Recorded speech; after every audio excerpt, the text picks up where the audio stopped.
We just want her back. We want her back however way it is, hopefully well and alive and good. We just want her back. We want her home. She didn't have the best background. She didn't make the best choices. She did have a record, you know, no surprise. She wasn't new to the system.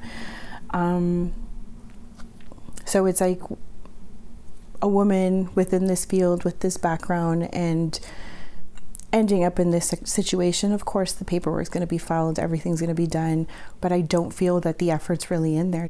Irma Galastica has been missing since August 31st, 2024, after a night out in Hamilton and an after-party in Burlington.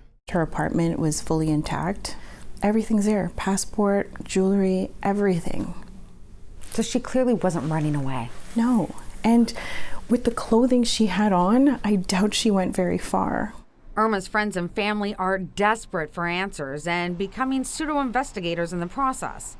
And the whole family formed a search team going through the area where her phone was last tracked. And then we're all going to go this way together.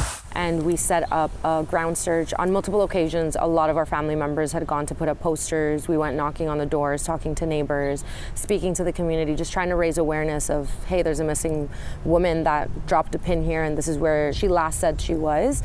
But we never found anything there either. Do you have hope?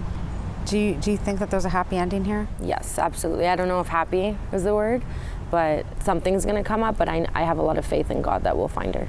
Today we're on our way to meet with Halton Police and specifically the investigators involved in Irma's case. Now, we've asked for an interview several times. We've asked them several questions, and every time they've declined because they say it is an ongoing investigation and a lot of the material that they're dealing with is very sensitive. But we think that we've actually uncovered some new evidence and some new information that they don't have. So we're going to meet with them and share with them what we've been able to dig up. So today, obviously, we're going to sit down and we're going to talk about the information you have. This is obviously very important. It's a very, very sensitive investigation. We can sit down, we can answer some questions for you, hopefully. But hopefully we can start with the information that you've got. Yeah. And then we can just kind of move on from there. Sounds good to me. Great. Yeah. Now, we just wrapped up our meeting with Halton Police, and it is very clear that police are very invested in solving the disappearance of Irma Galastica.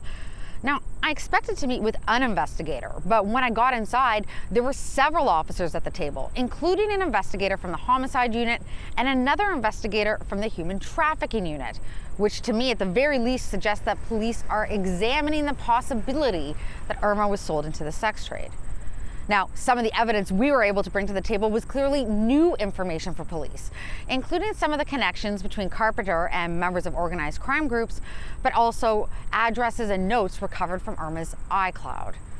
Hopefully, these new leads will breathe new life into Irma's case. But if you know anything about her disappearance or the whereabouts of Eric Carpenter, please contact Halton Police or remain anonymous and call Crime Stoppers at 1-888-222-TIPS. Christina Howard, City News.